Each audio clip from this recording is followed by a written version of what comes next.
Unlike Ibrahim Pasha, Şehzade Mustafa, or Hurrem herself, the camera did not freeze on his lifeless body to the sound of mournful music.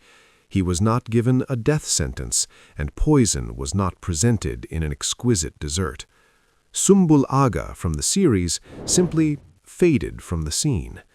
When the televised passions of Suleiman's era subsided, his character, who had become for millions of viewers the embodiment of loyalty and worldly wisdom, quietly dissolved into the shadows of history. The creators granted him a rare privilege to leave without a loud death. He survived, outliving even his mistress. And herein lies the main point of tension, because our minds, raised on the laws of drama, refuse to believe in a simple lived on. The viewer intuitively senses a trick. In a world where from poison to the executioner's sword is just one wrong step, where today's favorite of the sultan can easily bid farewell to life tomorrow, such uncertainty is worse than any on-screen resolution. It provokes the main question: what really happened to him? What awaited the aging, patronage-less eunuch who knew too many palace secrets? Here, the story collides with harsh reality. The name Sumbul Aga is not a historical passport, but rather a striking pseudonym taken by the writing team from another, much later and darker time. The real Sumbul Aga shaped the fate of the empire not under Suleiman, but under Sultan Ibrahim Pasha, the Mad, a century later. And his career was not a tale of a loyal servant, but a textbook on cruel court politics. He was a man who controlled the flow of gold and access to the ruler. His power was nearly absolute, until the day it collapsed overnight. It is precisely this gap between the fate of a beloved character and the merciless laws of the Ottoman court that creates that very space for our investigation. But today, we will not limit ourselves to the fate of Sumbul Aga from the time of Sultan Ibrahim. We will also ask a much more pointed question: what end awaited a man of his station in the authentic 16th century? Imagine the scene. The year is 1558, and Hurrem Sultan dies.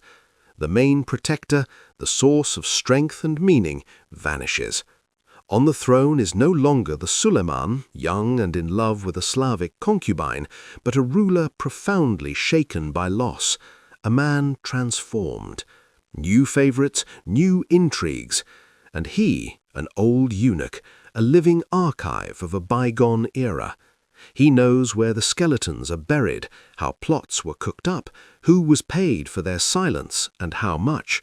His loyalty is priceless, but his knowledge is mortally dangerous. For the new order, he is not a symbol, but a threat. Thus, our goal is not merely to state a date of death. This is an attempt at reconstruction. Using historical analogies of the fates of powerful eunuchs, we will model several possible scenarios for his end, from a relatively mild exile to a swift and brutal execution in the dungeons of Topkapi. Each of these options will be based on real events that happened to real people, whose guilt often lay only in having outlived their master. Now we will open the dossier of the Ottoman era and examine those mechanisms that without sentiment disposed of those who became inconvenient. For the true cruelty of Sumbul Aga's fate lies not in how he died, but in the fact that in the real 16th century, his very long life and proximity to the throne were the most certain harbingers of catastrophe. My precious viewer, your time is as valuable as a sultan's favor, but your gaze is like the coolness of a fountain on a summer's day for our channel. Allow me to whisper in your ear. A single gesture, a mere click of subscribe will seal our secret alliance. With your support, the Palace Chronicles will speak with voices unheard of. Grant this personal favor, and we shall continue this feast of the mind together. The writers of the series made a brilliant move, though utterly atypical for Ottoman chronicles. They took one of the darkest and most odious figures of the palace hierarchy, the eunuch, and turned him inside out. From a potential villain, the punishing sword of the Harem, they molded Sumbul, and the audience immediately voted with their hearts. Because Sumbul Aga is a therapeutic response to the cruelty of that world. In a series where every other character is holding their breath awaiting a dagger in the back, and every first is preparing one, Sumbul became a living breath of normality. His key trait is an incredible, almost heroic humanity. While intrigues for the throne are woven around him, he frets over a broken vase or grows flustered upon receiving a compliment. This was a deliberate inversion. Historical eunuchs, especially those holding the highest post of chief black eunuch, copy agassi, were figures of colossal power and fear. They controlled the harem, the core of the sultan's private life, and therefore access to him. They were feared, hated, and flattered. They certainly were not hugged in a surge of emotion, as Hurrem did with Sumbul. But it was precisely this inversion that worked. The viewer grew tired of the endless power struggle. They wanted someone of their own behind the dark walls of Topkapi, someone who simply wants to do his job well, amuse his mistress, and secretly warm himself by the stove with a cup of coffee. Sumbul became this regular guy at the epicenter of the imperial machine. His humor is not just jokes, it is a mechanism of survival and defamiliarization. His devotion to Hurrem is a separate narrative masterpiece. Initially, he, an experienced courtier, looks down on this red-haired curiosity from Rohatyn with the slight disdain of a professional for an inexperienced novice. But he becomes a witness to her metamorphosis from the slave Roxolana into Hurrem's sultan. And here, the writers grant him a luxury rare for that world, a personal choice. He does not serve her by order. He pledges his allegiance to her. He becomes her secret agent, confidant, and in the end, practically a member of the family. He teaches her the language and customs not merely as a tutor, but as a complicit participant in her ascent. This is not a story of a slave and a mistress, but of an alliance between two bright personalities who found in each other support in the shark tank of the Sultan's court. After Hurrem's death, his loyalty logically transforms into service to Mihrama Sultan, the continuation of his mistress. This adds tragic depth to his image. He is a keeper not just of a position, but of memory and legacy. And therein lies the magic of the character. The Sumbul Aga from the series is a touching utopia. He proves that even within the most inhuman system, built on slavery and absolute power, one can remain human. One can joke, worry, be loyal not out of fear, but from the heart. He is the best friend we would wish to have with us if we were somehow, incredibly, transported to 16th century Istanbul. Not a pasha with an army, not a sultan with a treasury, but precisely this cheerful, cunning, and infinitely soulful eunuch with fiery eyes, ready to pour your tea, pour poison from a cup, and honestly tell you when a dress doesn't suit you. Now forget for a moment about the smiling, wise, and almost fatherly guardian of the harem from the series. The historical Sumbul Aga is a character of a different caliber. This is not a clever friend. This is the shadow of the throne. His story does not begin with caring for the future Hurrem, but in an era that Ottoman chroniclers would later call the Sultanate of Women. And he played a key role in that game under the most vulnerable and strange Padishah, Ibrahim I, known as the Mad. Ibrahim ascended the throne in 1640 after the execution of his brother, the stern Murad IV. Imagine the atmosphere. The previous sultan ruled with an iron fist, executing anyone who aroused the slightest suspicion, and under him the harem was frozen in fear. And then Ibrahim appears, a man who had spent 22 years in the famous kafes, the cage for princes. He was unprepared. He was afraid of everything, and it was this fear that became the trump card for those who wanted power.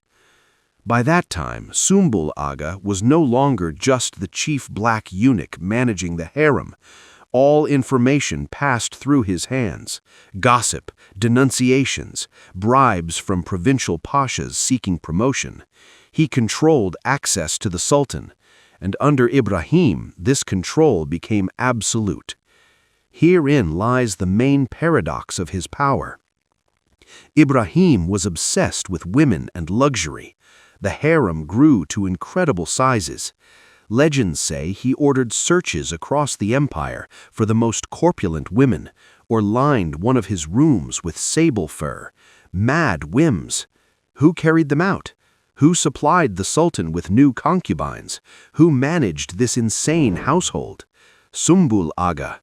He became the indispensable purveyor of pleasures, and consequently the main filter of reality for the padishah. His power was colossal. Contemporaries wrote that anyone wishing to obtain any position in the capital or province first went with an enormous offering to Sümbül, and only afterwards to the Grand Vizier. He was one of the richest men in the state. But in the Ottoman Empire there was an iron law: the higher the rise, the more terrible the fall, especially if your patron is an unbalanced sultan. Sumbul Aga was playing a dangerous game.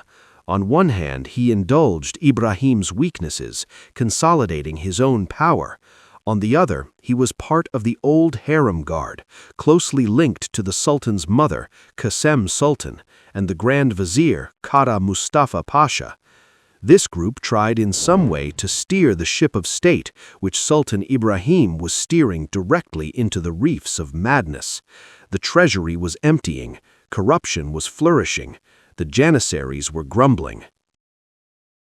The climax came in 1647-1648.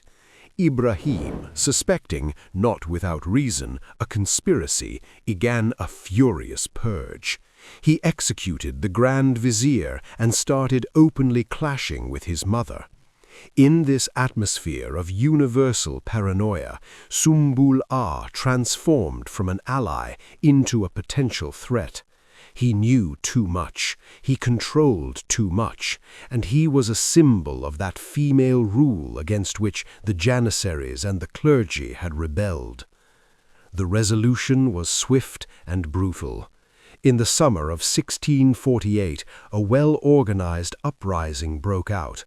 The Sheikh-ul-Islam issued a fatwa deposing Sultan Ibrahim on grounds of insanity. The janissaries and sipahis supported it. Ibrahim was overthrown and imprisoned. His 6-year-old son, Mehmed IV, was placed on the throne. But a coup is not merely a change of signboard, it is a total replacement of the management. All key supporters of the old regime had to be eliminated, and the chief black eunuch, the right hand of the mad padishah, was at the very top of that list. Sumbul Aga was seized almost immediately. No lengthy trial, no intrigues. He was executed shortly after the deposition of Ibrahim in that same year of 1648. According to some accounts, he was killed in his own home. According to others, the execution was public, a symbol of the rotten system's fall. His colossal fortune was confiscated for the treasury, which desperately needed it. Thus ended the days of the real Sumbul Aga. He was a product and a beneficiary of the Sultanate of Women system, but he also became its hostage. When the system malfunctioned in the person of Sultan Ibrahim, in order to survive, it spat out and digested its most powerful servants. But let us return to the era of Suleiman and Hurrem. Behind the bright facade of the series Sumbul lies a figure far more complex, silent, and powerful. Not a character, but a function. Not a name, but a position. If Hurrem was the strategic mind, then her eunuch was the conduit, her voice beyond the harem walls and her tentacles feeling their way through the palace corridors. The Venetian diplomat Bassano, whose dispatches were filled with both horror and admiration, left us a key detail. He mentions a certain man of the sultana, a man who entered her chambers when others dared not raise their eyes. He was a manager, treasurer, and chief diplomat all in one. History has not preserved his real name, dissolving it in the bureaucratic term Aga, but his silhouette emerges through the centuries. This man did not merely relay instructions, he authorized deals that could ruin a pasha. He negotiated land purchases, managing the fortune that Hurrem was amassing with cold calculation. He was her shadow with access to the light, the only man, if one can call a eunuch that, whose entry to her was not a crime. And now the crucial detail that transforms this bureaucrat into a figure of almost Hollywood scale. Suleiman, a subtle psychologist of power, specifically endowed this servant with the external attributes of might. According to the same Bassano, Roxolana's steward always comes and goes as he pleases, dressed very richly and accompanied by 30 slaves. Let us pause for a second on this image. Not a modest servant skulking along the walls, but a dignitary in brocade and sable, with an entourage worthy of a vizier. 30 slaves, this is a living fence, a symbol, a message. The Sultan was making his invisible position visible. It was a genius move. Thus, Hurrem's power was materialized. Her will acquired a body, a gait, and weight. When Sumbul Aga walked through the courtyard, everyone saw not a eunuch, but a moving monument to the influence of the Haseki. This was cinema, centuries before its invention. That abstract, yet incredibly concrete in his authority figure, became the seed from which the fictional Sumbul grew. The series took his essence, absolute devotion, access to the Sultan's favorite, the role of a link to the outside world, and gifted him a soul, humor, and a name. History left him a faceless functionary whose individuality was sacrificed to service. The irony is that the prototype was likely far more terrifying and tragic than his charming screen incarnation. The most powerful eunuch of his time in the harem of the empire's most influential woman, and we do not know his name. The reign of Hurrem Sultan was not only the empire's golden age, but also an era when intrigue was the official currency, and the price for trust was measured in years of life. What was it like under these conditions for a man whose role was to be the shadow, the ears, and the hands of the most powerful woman in the Ottoman Empire? Let's say a certain Copy Aga, the prototype of that very Sumbul, managed to rise to the top, to become the chief eunuch and the right hand of the Haseki. His hour of glory shone dazzlingly, but in Topkapi, stars fell swiftly and silently. What fate ultimately awaited him? Scenario 1. A quiet sunset in a gilded cage. Let's assume our eunuch was not merely a servant, but a genius of survival. He passed through every filter. He made no mortal enemies, did not become a pawn in the games of Hurrem's opponents like Mahidevran. His hand never trembled while carrying out the most delicate orders. He outlived both the execution of Ibrahim Pasha and even the turbulent struggle of the heirs. It seems he won. But the medal had a reverse side, his own body. The castration performed in childhood had been his ticket into this world, but also a lifelong sentence. The hormonal storm, or rather its absence, did its dark work. Osteoporosis turned his bones into fragile porcelain. His metabolism slowed, leading to obesity and diabetes, ailments Ottoman physicians treated with herbs and bloodletting. Gout, the very disease of kings, would twist his joints with unbearable pain after the feasts he was obliged to attend.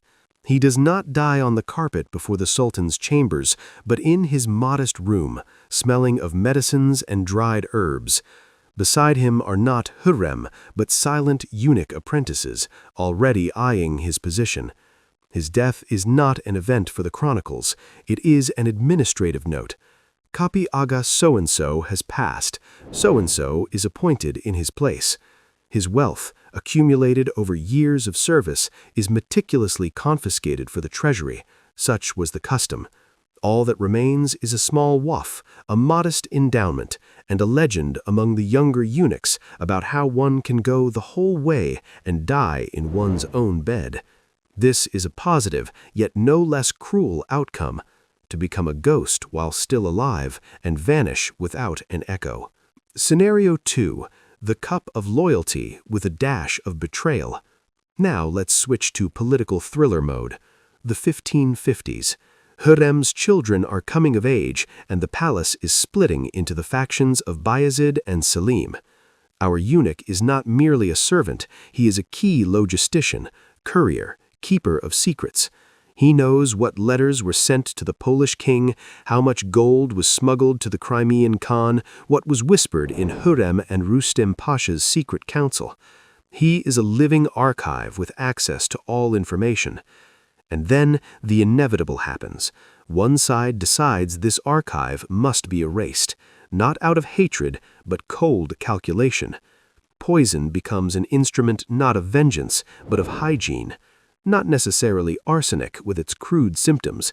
It could be an exquisite nardewon, a mixture of opium and hellebore, causing a slow decline resembling consumption, or a special draught after which the heart simply stops in sleep. The tragedy is that the cup can be offered by one he considered a friend, the junior eunuch he mentored, the physician he trusted to treat his old wounds. The order is carried out flawlessly, because in Topkapi everyone understands the wheel of fortune has turned. His death will be recorded as a sudden seizure or indigestion. The body will be buried quickly, without honors, and a week later the palace will be discussing new rumors. He has become expendable in the great game, a pawn removed from the board not because it was in the way, but simply to clear the field. Scenario 3. Execution as a political statement. This is the most public and bloody option. Let's say that after the death of Hurrem in 1558 or Suleiman in 1566, a new faction comes to power. Nurbanu, having become valide sultan under Selim II, conducts a total purge of the harem's old guard. Our eunuch is a living symbol of Hurrem's era, her personal shadow. He is inconvenient. Moreover, he can be accused of something grotesque, collusion with the Persians, witchcraft, embezzlement from the treasury. He will not be quietly strangled with a cord in a basement. No. His execution will be made a spectacle. Perhaps he will be sent to the fishhook, the classic execution for high-ranking officials, where the body is displayed for all to see at the palace gates. Or, like Ibrahim Pasha, strangled with a bowstring after a show trial. It will be a message to the entire court. The era is over. All old ties are void. Loyalty must now be proven to us. There is another option. An honorable death. Learning of the firman, he, like many Ottoman dignitaries, might choose to slit his own veins in a hammam or take a lethal dose of opium. This would allow him to preserve some semblance of dignity and protect his accumulated wealth from complete confiscation. His suicide would become his last impeccably executed service. He removes himself, sparing the executioners their work. Which is more likely? Let's be honest. If you look at the statistics for all the chief eunuchs of the 16th century, a grim picture emerges. Only 1 in 3 died in their bed from old age and illness. 1 in 4 met a violent end by order from above. The rest vanished into the fog of history, exiled to a remote eyalet where they wasted away from despair and poverty, or a mysterious death whose details chroniclers saw no need to record. A hypothetical Sumbul in Hurrem's service balanced on the edge of a yataghan every day.